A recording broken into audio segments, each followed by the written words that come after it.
And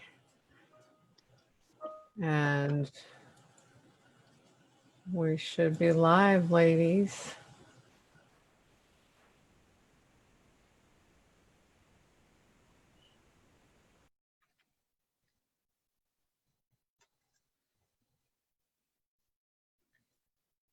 I think we're the only ones here. So far. Yep, we are live, it says. Oh, and there we are. We're live.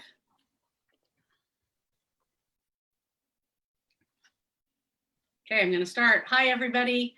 It is Thursday, and it's the Learning Curve Summit.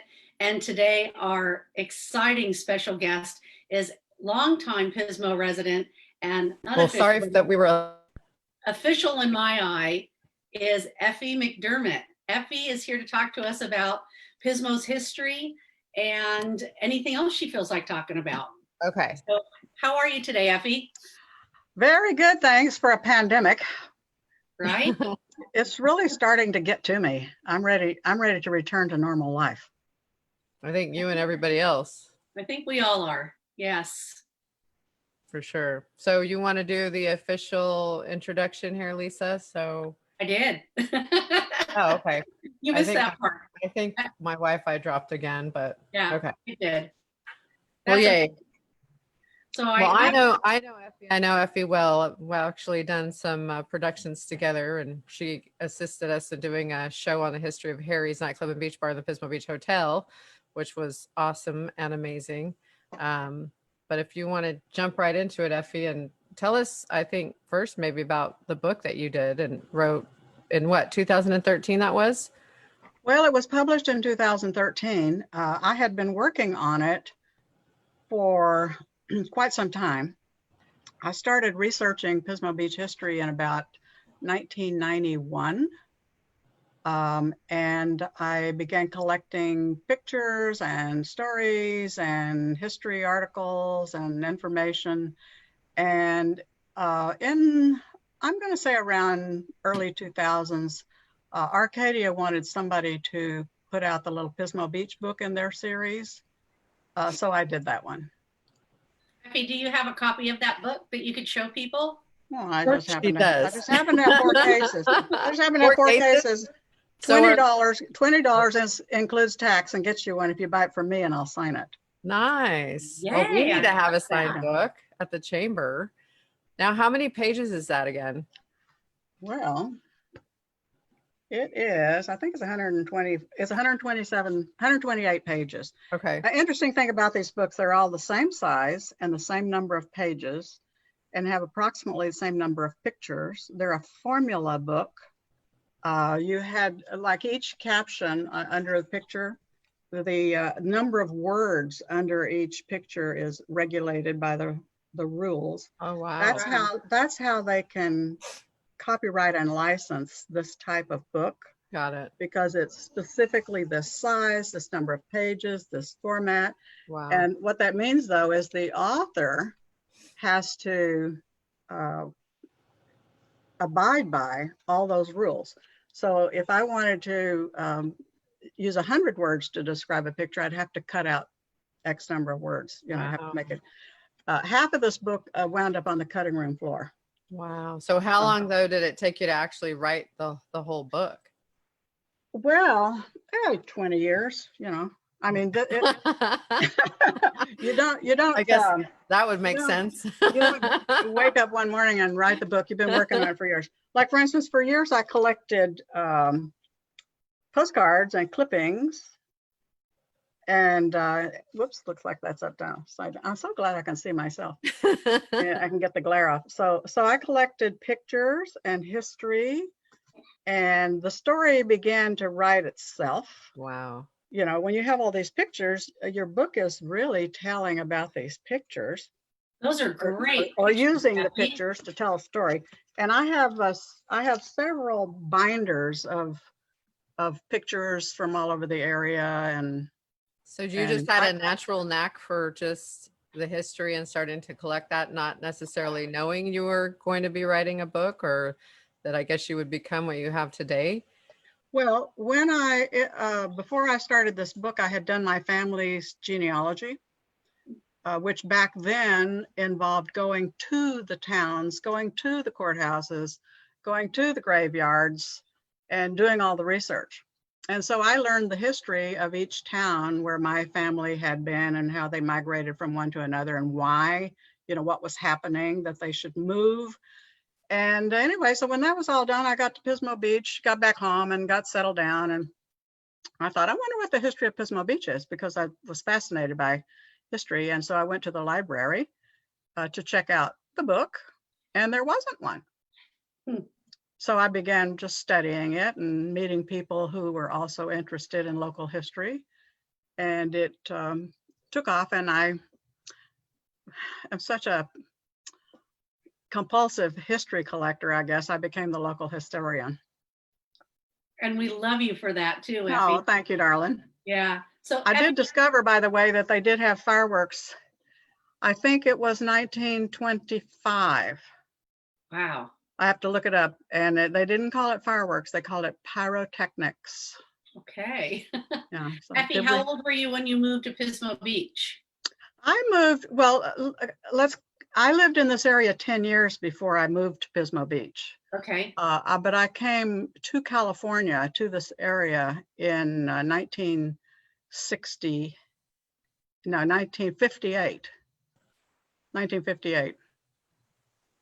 So that's a long time ago. I have to stop and think. How old were you then, Effie? Just I was a junior in high school. wow. Yeah, so I went to 2 years high school at Arroyo Grande High School. I'm a local girl, technically. As a junior in high school, Effie, what did you used to do when you were a young girl here in Pismo? Well, I lived in Napomo Uh-huh. when I was in high school at Arroyo Grande High, and I was a cheerleader and a nerd. A cheerleader and a nerd? And a nerd. I had like like 6 or 8 good girlfriends, and we did things together. And other than that, I wasn't a star of any kind, and not like you are now, right? No, nobody even knew who I was. So did you like to write then too? I mean, has writing always been a passion of yours, or? Well, I love English. The manipulation of the English language. It came naturally to me, as it does to many people. And so I loved writing, and that I love to write something, but the writing was simply the telling of the story. I love to tell the story. And so now there's much more to tell. I have articles also that I've written, and I've published them. They're all around if you look for them, like in the Clam Chronicle, in the Historical Society newsletters. I was asked to write them for the local newspaper, which I was willing to do, but they take possession of anything you write for them. Oh. So it belongs to them once you write it. And I thought, I don't want to do that. I don't need the $50 that bad. So I just write them and put them out there and give them away. Nice. I saw them on the internet. Whatever. So did you ever think that part of your story would be COVID? No. My grandmother died in the 1918 flu epidemic. Oh, wow. And we knew that growing up. And so when this epidemic hit, we went, wow, it has come around again, in the memory of our family. So, she was 35. It was very hard. The 1918 flu epidemic was very hard on 35-year-old women. Wow. I mean, she was right in the demographic. That is crazy. Yeah. Wow. Yeah, it's obviously been a huge blow to us. So here. we're all being very careful. No one that we are related to that we are aware of has got it yet.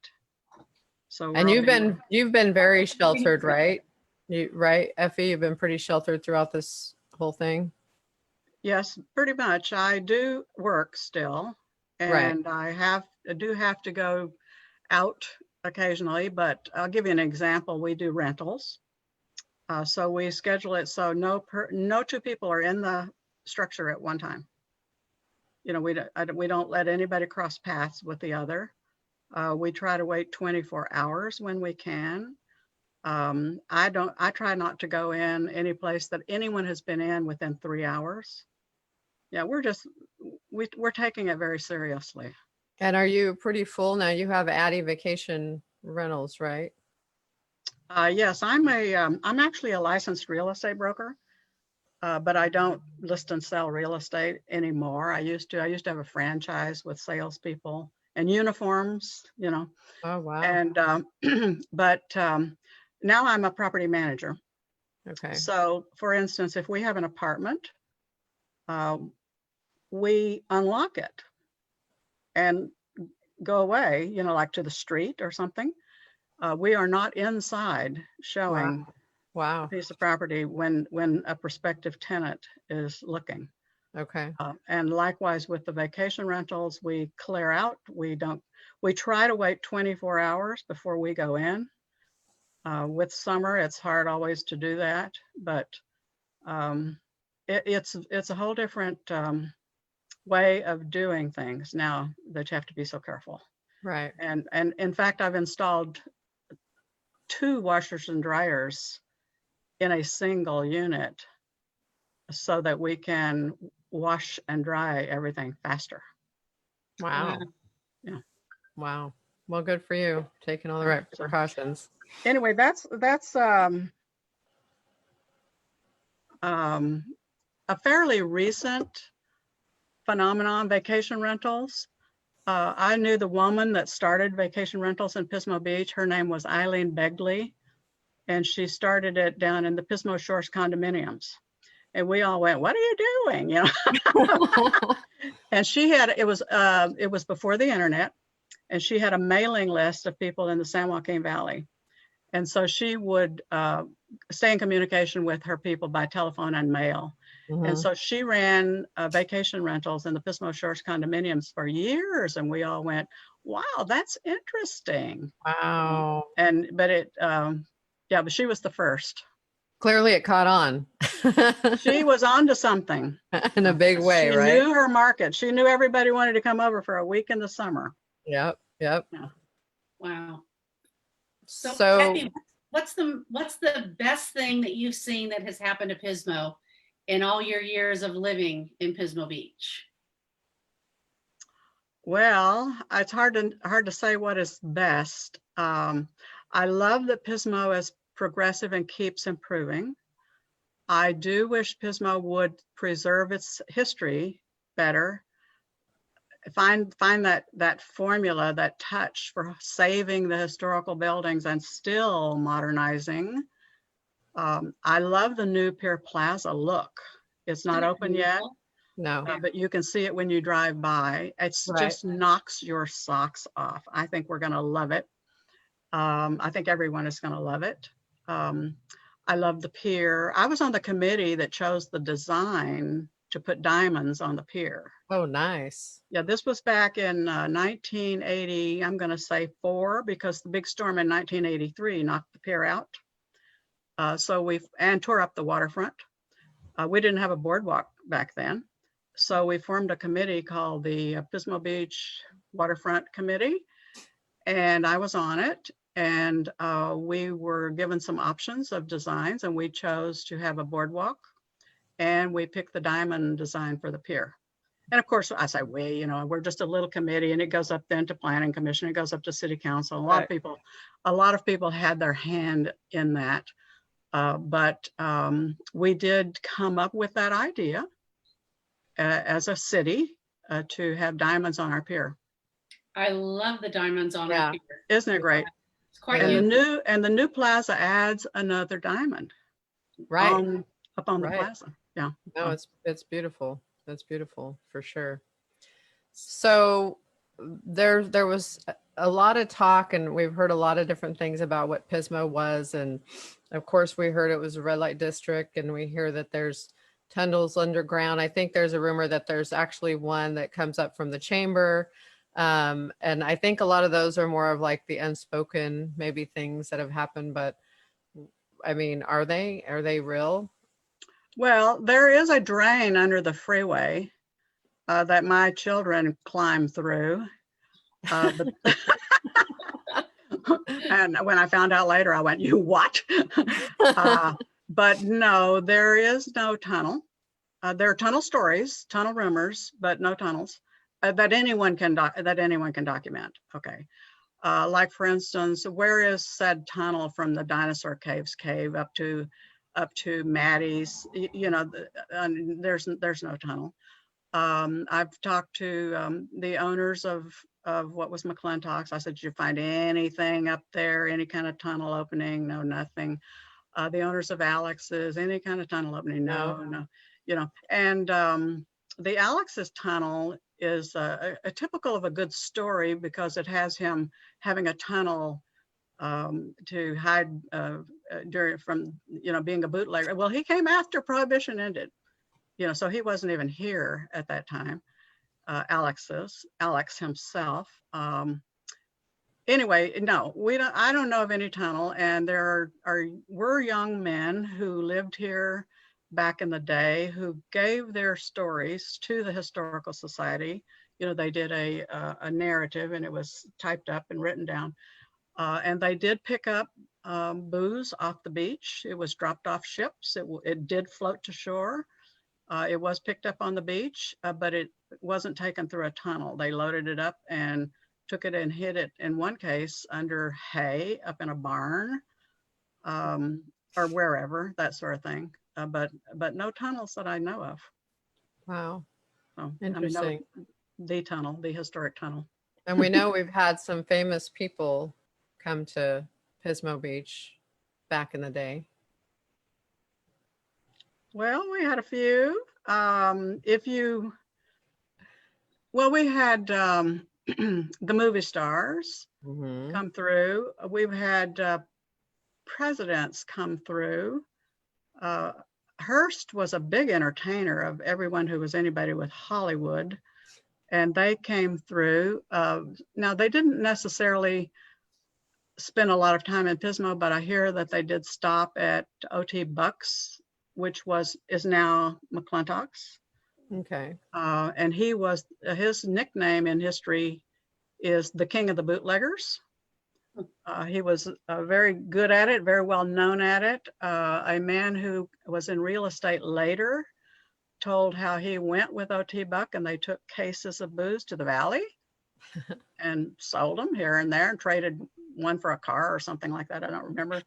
And then there's the story, I'd have to look it up, of how they were stranded by the road and had to hide it and come back later and get it, and you know, that kind of thing. But yeah, a lot of great stories, and a lot of famous visitors came through here.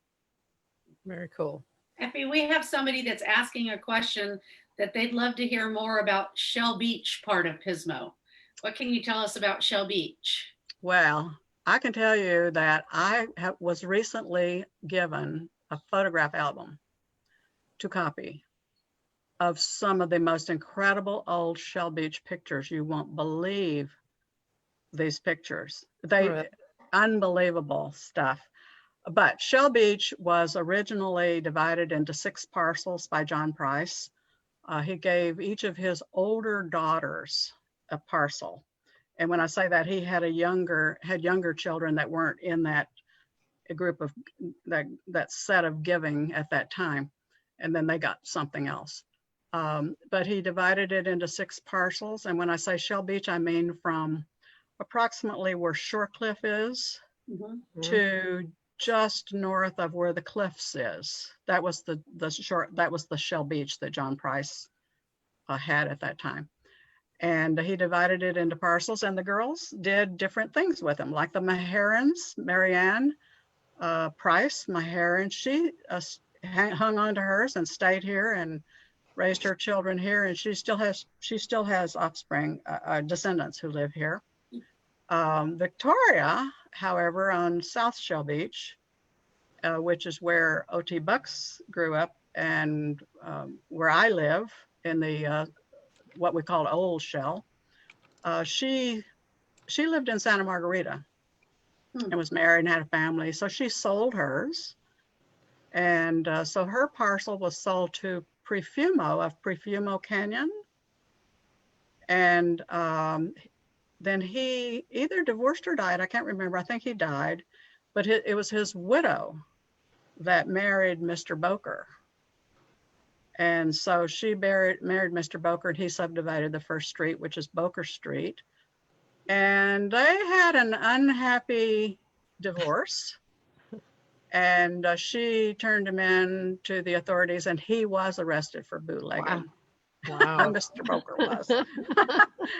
And Mr. Boker's house where he had barbecues to sell lots on Boker was the origin of Alex's barbecue restaurant, the building that we know today, that became so ingrained in the community and so popular, and then met with the untimely demise of being demolished. Yeah. But anyway, yeah, Shell Beach has an interesting history, and believe it or not, there were times when you couldn't sell your lots here. I mean, it was, Wow. you know, Imagine that. yeah, it was, you know, things go up and down, and so, but here we are. That's how it goes. I Yeah. once had a vacant lot in Shell Beach, and someone said, "Are you going to sell that?" And I said, "No, I'm going to put a fence around it and drill a hole in the fence and charge 25 cents for anyone to look at a vacant lot in Shell Beach." Priceless. The price has gone up to $5 for a look. I love it. I love Believe it. that. So what would the top three things, like the top three takeaways for anybody that would want to know anything about Pismo Beach and the history? What do you think those top three things might be? Well, you have to know about John Price, who was a young boy from England who went to work on a whaling ship, came around the Horn and wound up in California, settled here, married here, had children here. He bought half of an old rancho and then added acreage to that and created his holdings in Pismo Beach. And he did found the city of Pismo Beach.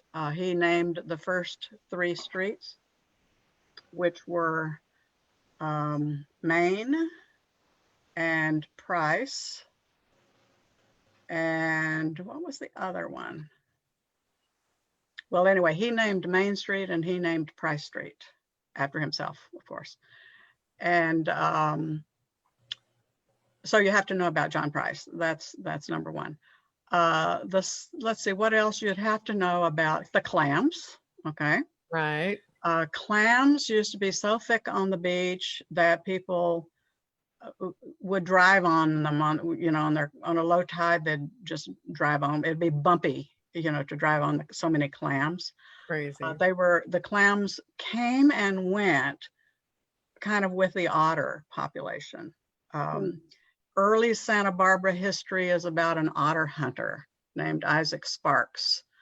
And the otters would come up and devastate the clams, and then someone would devastate the otters, and then the clams came back, and now then the otters came back. And anyway, so you'd have to know about the clams because we're famous for clams. And the Pismo clam was named after Pismo, not the town, but the beach was named after Pismo Beach, the Pismo clam. It's known worldwide. Wow. And it's still very plentiful in Baja California. Wow. And how long have we been doing the clam festival? Let's see, what did we determine? Didn't we determine that they had been doing them in, Lisa, I sent you that article. I think they've been doing clam festivals as long as they've had Pismo, to tell you the truth. Yeah, I mean, what else? This wasn't the first festival in December of 1947, but that was a winter festival, and it turned into the clam festival. Well, they had been doing it. They did the clam festival, I'm going to say, as early as 1930. But I mean, think of it. You know, you always want to have a festival, a party, and you know whatnot. And what are you going to do? You're going to have a festival, and you're going to call it the Clam Festival. Yeah, yeah. So Pismo Beach has been doing clam festivals many years.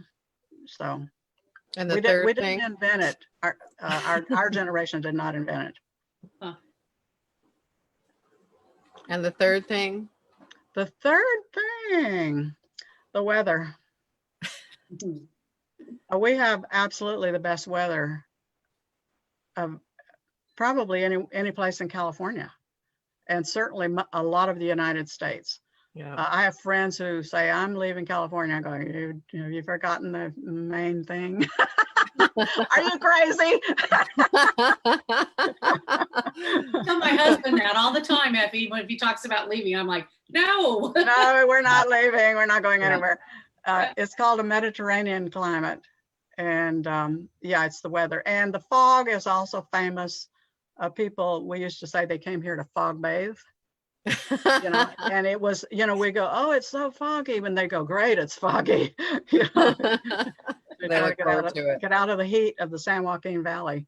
They look forward to it. Well, thanks for those three things. And Lisa, it looks like there's a couple questions. There's a couple of questions. Mike Cotta wants to know, what was the restaurant where Giuseppe's is? Before that was Giuseppe's. Plessa's. What was it? Plessa', Plessa's. Oh, Plessa's. Plessa's, named after John Plessa, and he had a brother also that was active. John Plessa was the cook or the restaurant manager at the old El Pismo Inn back in the teens. And in the early 20s, I guess he had the building built, but Plessa's was built. I think it opened, well, anyway, between 20 and 25 is when Plessa's was built and opened. And it was on the highway. It was a fabulous restaurant. It was only the original building part of it that you see now. Mm-hmm. And different movie stars stopped there, on their way through. And anyway, but Plessa's was. What kind of restaurant was it? Seafood. Yeah. Okay. Yeah. That makes sense. Yeah. And then Krista Oliver, your neighbor, she has a question. She wants to know if you have any juicy details about Maddie's Tavern. Any juicy details. Juicy details about what? Maddie's Tavern. About Maddie's? Or McClintock's during Prohibition. Well, I will tell you about Maddie's, and it's not all that juicy. But remember O.T. Buck, the king of the bootleggers? That was his place. Okay. Before him, it was like a farm, a roadside tavern. He wasn't much behind the actual original Price family. The second owners after them, and so because he got in a little trouble during Prohibition, he lost the property to the bank. And Maddie bought it out of foreclosure. And Maddie was a young woman who I've never been able to prove her reputation. And I met Maddie, by the way. Oh, wow. But her reputation was, there are people who swear, but then it's hard to pin it down. But anyway, Maddie bought it out of foreclosure. She was a smart businesswoman. She had a little beer bar down on Hines at one time, right in the middle of Prohibition, when she was supposed to be getting in so much trouble here and so forth and so on. She didn't even live here. She went to Texas, where she was from, by the way, and had a business in a cafe or a bar in Texas. Anyway, she came back, and she was a smart businesswoman. She saw the opportunity. She bought that place. She fixed it up. She made great fried chicken. She worked hard every day. She never missed a day of work. She was just a really hardworking woman that earned every penny she made. And maybe she rented out those rooms out back. Who knows? Or who cares, actually? Who cares if she did or not? We're not getting any confirmed juicy details. I don't know. I'm only telling you what I know. Yeah. And I never turn tricks at Maddie, so I can't say that that's for sure. You find me someone who did, and then we'll have proof. You hear okay? that? Effie needs proof. Yeah. But it was the same across the street at the Shell Beach Inn, which became Alex's later. You had a highway, a food and alcohol place on the highway, and behind it was a motor court, motor court. And there were a lot of things that went on in that motor court. And Like, as they used to say, they rented the rooms by the hour sometimes. So anyway, the story is not going to go away, but Maddie's not here to tell her side of it. Yep, Yeah. exactly. And what about the Ferris wheel? Was there one or was there two? Well, I remember one myself, and that was the one that's where in at the pier is now. There was a fun zone there, and there was a Ferris wheel. We have pictures, old pictures that show one on Pomeroy, not the one on the beach that you're familiar with. Oh, okay. On Pomeroy, about where the Rose Garden, which is now Poncho's, right there was a Ferris wheel. And then I've seen reference to another Ferris wheel over on the other side of Hines. Wow. So we are a tourist town. We're a carnival atmosphere. We're come to Pismo and have fun. And of course, we're going to have a Ferris wheel. The most famous one, though, is quite phenomenal in that we had that Ferris wheel in 1894. The Ferris wheel was invented in 1893. wow. And the Ferris wheel was a project submitted by Mr. Ferris to the World's Fair Committee of something that would rival the Eiffel Tower. The Eiffel Tower in Paris had been built for a World's Fair, and it became an iconic structure and symbol of Paris. And we all now think of the Eiffel Tower as Paris. Right, right. So they wanted something for Chicago. So they chose the design of Mr. Ferris, which was a 200-foot tall Ferris wheel that went so slowly it didn't stop. You could get on and off while it was turning. Really? And the cars were as big as San Francisco cable cars. Wow. This is how big the Ferris wheel was. And that was in 1893. And by May of 1894, we had one on the beach in Pismo. That is crazy. I know. I'm going to presume they had them all over the country. Wow. But I know that within 1 year of the invention of the Ferris wheel, we had one in Pismo. Now, it was a steam-powered, they burned wood. They burned wood to make this Ferris wheel, to power it and to turn the I can't think of the term now. It's where you have a band that goes over it, but it was physically turned by a wood burning steam engine or something. You know, it was quite, it was, it didn't have any electricity. So how they made that turn is quite amazing. Anyway, we have a picture of it and it shows the wires and the belts. Super cool. Yeah. You think that, I guess, that there would be like more memorabilia about that, because, you would just think that there would be more pictures and things out there. Well, that picture is famous. That one picture goes around all the time that you see, and that's the 1894, 4th of July of 1894. Wow. Super cool. So. And Effie, do you remember the theater that's where Hot Shots is? Oh yeah, I went to that theater many times. When it started, by the way, back in the day, it was a silent movie theater. And it was opened, I think, in 1927. And like within a year or two, talkies came out. And anyway, it then got a sound system. And, but yeah, it was a theater when my kids were little. When my kids, we'd go to the show and they'd go down front and I'd sit in the back and try to keep them out of trouble. At Pismo, downtown Pismo. We want to go to downtown Pismo. And what else has changed a lot in downtown Pismo? Is that true that there was a swimming pool, a large swimming pool? Skating rink, right? Well, underneath what is now the Boardwalk Plaza shops, the shops were built in the skating rink, and the skating rink was built over the pool. And if you can imagine, you have this big 2-story building, and it's got a big swimming pool, in the floor of it. And it's salt water, it's heated, you have to filter it, it's expensive to run. And somebody says, somebody along the way decided it would be more economical to just use that building for a skating rink. So they put a floor over the pool. Didn't remove the pool. Just It's punched still holes there. in it. It's Just still punched holes there, in right? it for supports.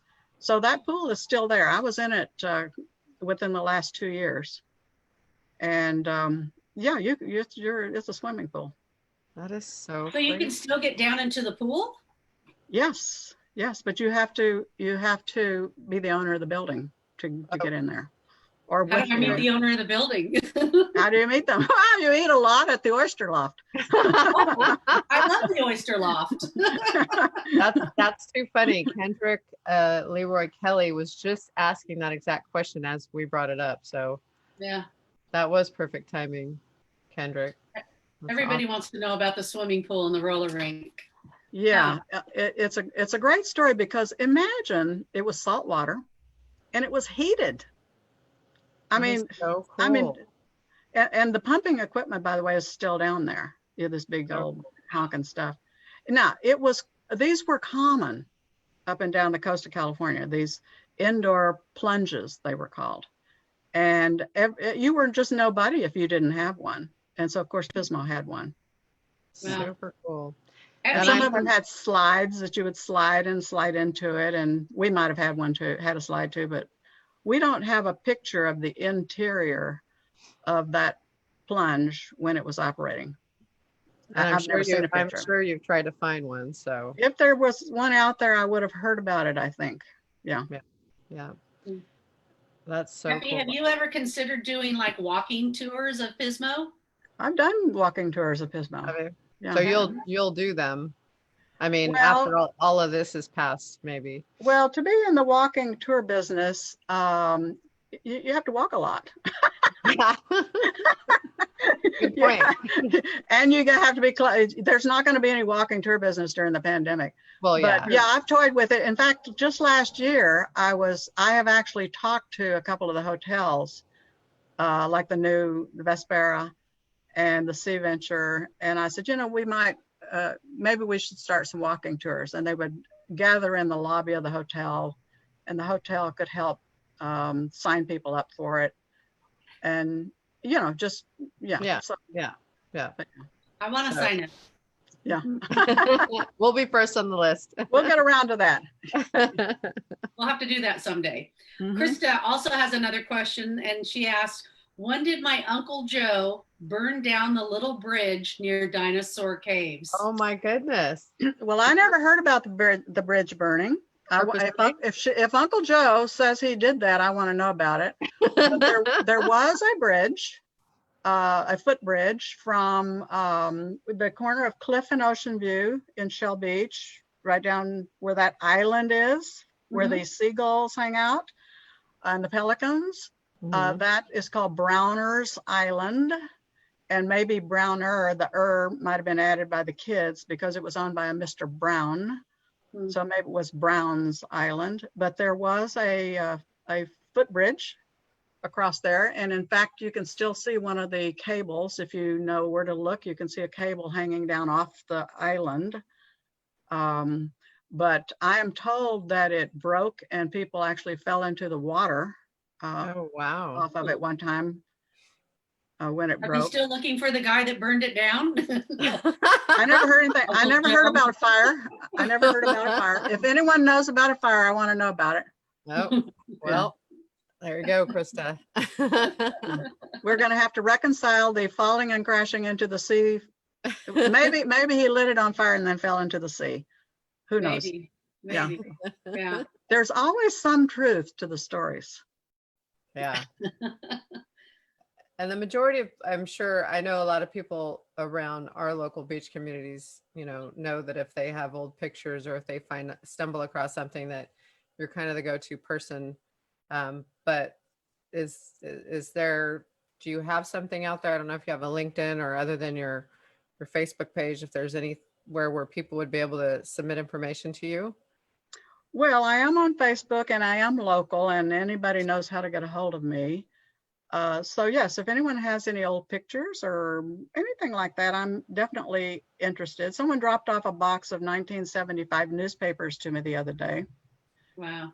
Now, what I will do is I will look through them and do whatever I feel is appropriate, and then I will offer them to the Historical Society. So nothing that goes through my hands gets thrown away, or, you know, I'm a member of all the historical societies, and they do a great work in preserving things like this. Now, the most wonderful thing has happened, though, with newspapers.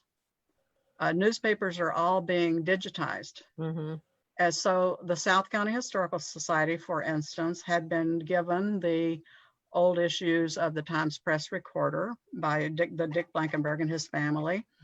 And the day would have been, in fact, I once went in the garage with Dick Blankenberg and was able to flip through the 1960s and the 1950s newspapers, you know. But now they have offered them to be digitized to a for-profit company, but that for-profit company does make them available to anyone who wants to have a subscription. Right. So it's really a great service that they did. Yeah. So now more and more every day, more of our local newspapers are showing up online and can be read by people who have subscriptions to the newspapers. So it has opened up a vast vault of historical information to be able to easily access indexed newspapers. So good to know. Yeah. So if someone brings me newspapers, the first thing I will do is find out if they're if the Historical Society is interested in them, and if they would be valuable to to the body of knowledge for the public. Right. Yeah. But And pictures are great. As time goes on and as you collect more and more information, are you writing as you go? I mean, how do you? Well, I write articles when I get enough material together on a topic that I have a beginning, a middle, and an end. And sometimes in fact, the title of every article I've ever written is last edited on a certain date. because they do change. Yeah, I write articles and put them on the internet. And sometimes I give an article to the city for the Clam Chronicle. Okay. Or the Friends of Price House newsletter. I've written historical articles for that. The chamber's always open to content for our website or newsletter, or, you know, if you have a page we can link to. I think the history of Pismo Beach is just so important and interesting, you know. Well, that brings us back to this little $20. Yeah. Okay, I need people. Now these are about $22 plus tax at Miners when they aren't sold out. But for $20, that covers the tax, and I'll sign it for anybody who wants to get a hold of me, because I have about 3 cases of these and I need to dispose of them. I don't want to die with these in my bedroom. I'll call you. Okay, great. Okay. Yeah, we'll probably get a few for the chamber. We should probably have. Yeah, and a couple of years ago when they had a new crop of planning commissioners, I just went down and gave all the planning commissioners a new book. You know, so, yeah, they're intended to get out there because it's full of great stuff. Yeah. Yeah, for sure. Yeah. So I have a funny little question. So within, I don't know, we've been probably in charge of the chamber more so for the past couple years. So what would your brief little summary be of the Chamber of Commerce over the past couple of years? Well, I have to tell you, I love the Chamber of Commerce. I've always been a member of the Chamber of Commerce in one form or another. And I've never been a board member of the Chamber of Commerce. Never? I thought you never, and I'm never gonna be. Never be gonna be.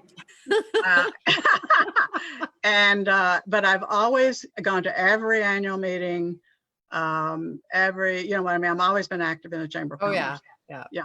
So I love our Chamber of Commerce. And you ladies are doing a fantastic job. And Chamber of Commerces are like anything else. They're different as the world changes. Like when I first got into the vacation rental business back in like in the 1990s, all of our business came through the Chamber of Commerce telephone. Really? The people would call the Chamber of Commerce, and then the Chamber of Commerce would give them a phone number or two or three. Wow. And they would call us and go, do you have anything open on the 4th of July? And they'd make a list. And then people would call the Chamber of Commerce, and then the Chamber of Commerce would say, here's a list of people who have something open. That is kind of what we're doing right now, though, during COVID. I know, but the Chamber of Commerce has Crazy. always played a vital role, you know, plus they started the festival that resumed and, you know, became the Clown Festival again, and the parade and 4th of July for years, you know, the fireworks. So anyway, so yeah, I love the Chamber of Commerce. We Well, love you thank too. And you ladies are doing a great job. It's really different. See, everything changes. You are boots on the ground, stirring up interest, moving out among them, getting people connected to each other. You know, so you have adapted to the times. Yeah. Well, and go figure. Thank Neither you. one of us have ever done this before, but Yeah. Well, when Ural Forsey was on the chamber, he used to call it the meet and greet, a meet and eat chamber, meet and eat. Neat. Is that all they did? Well, the chamber always had an annual dinner, you know. Yeah. And of course the board, which as I say, I've never been on the board, but the board would meet, I think, once a month. And Right. so Ural said they meet and eat. But boy, Ural, you know, was very active. He went to school and became proficient in pyrotechnics so that he could handle the fireworks on the pier. And he was in Wow. charge. And he did that as a member of the chamber, and also personally, he was very active and had a business downtown and so forth. But yeah, Wow. the chamber has always been really important to Pismo Beach. Well, we're going to keep it that way. Okay, good. So what is learning curve? Exactly this. You know, initially launched because of the fact with COVID and all the topics and everything that was happening. And initially it was learning more about the Pismo Beach Chamber of Commerce and what role they play versus the city, because we were getting a lot of backlash, you know, and blaming for different things, for everything pretty much. But we were the ones posting information and sharing information. And so we just felt that there was really a need for the public to really know how things come down, whether it's between us and the city or the city and San Luis County. And that's kind of where it started. And then it just started evolving. And, you know, we had the mayor on, and next week we're going to have actually a topic on the Oceana Dunes and what's happening there, because it's always learning. I just feel like people think they might know or have an idea of what's happening, but I feel like there's a lot to be said when they get to hear the people speaking from their hearts about whatever that topic is. And it's always going to involve the business community. And that's well, you're doing a great job, and you're being very responsive to the times. So keep it up. Thank Well, you. thank Effie, you. if there's something that we weren't doing, what would that be? If there's a need that you feel that maybe the chamber could help the businesses? Well, you know, I'm part of. I'm helping you now. I've started a Facebook page. I have over 1,000 members on my Facebook page, helping market lodging Yep. in Pismo. And I just said to someone the other day, this is what the chamber used to do. Wow. So helping the lodging partners a little bit more. Well, when this thing gets a little out of hand and gets any bigger, I'll turn it over to you. Okay. Yeah. To Val. Yep. Yeah. Send it on over. I'll Yeah. do what I can. And that's Yeah. something that is available. I mean, you know, we encourage businesses to, tag the chamber. We try to share as often as we can, but clearly there's a lot of information coming through. But if there's ever a need, or you have a special, especially when people had events, businesses had events, we'd be happy to share that to our page. Occasionally we'll highlight somebody on our newsletter. So those things are pretty much all available to the members. You just got to kind of reach out and nudge us a little bit and say, hey, Val, get this out there for me. And we'll get it done. Between Lisa, myself, and Jeanette, one of us will likely follow up, but it definitely takes the three of us to make things happen here at the Yeah, chamber. well, you're doing a great job. So keep up the good work. This is our second job. So It's our volunteer job. we know how that is. We know. Yeah. Yeah. Somebody's got to do it. Or we wouldn't be doing it. So yeah. Well, I wouldn't be doing it without Lisa. And Lisa, I don't think Lisa would be doing it without me. So well, thank you for having me, ladies. It's been fun. Effie, thank you so much for all you do for Pismo, for keeping the history going. We really appreciate you being on with us. And I think I'm one of your biggest fans. So oh, that's sweet. I really like you being on today, Effie. Thank you so much. I'll post all of your information, Effie, so people can get in touch with you if they want to purchase one of your books. If you want to put that book there. Please buy one of my books. $20. show them the book again that you have. Okay, this is called Images of America. I want one. Yep, and you can get a signed copy. It's on Amazon and whatever, but buy it from me because I have some boxes of it, and I do not need to have boxes of this book in my closet. Okay. Effie, do me a favor, take a picture of that cover and send it to me on my cell phone, and then we'll post it on the Chamber's website. Yeah. Oh, okay, great. Excellent. Happy to. Okay. Thank you. Thank you so much for your time. I'm glad we were able to get you on here because this is your first video Zoom, right? Yes, it is. Yes. Oh my God. I know I've been in a Zoom meeting. See, video Zoom. This is your first. I mean, I've attended many Zoom meetings, but I have a picture of myself taken in the 5th grade that I taped over my thing. Don't forget to put your piece of tape over your camera again. Yes, okay.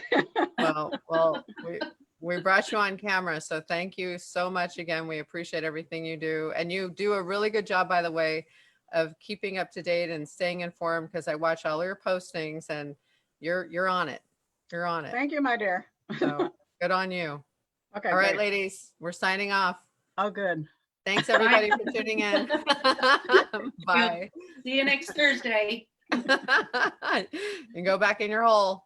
You're great, Effie.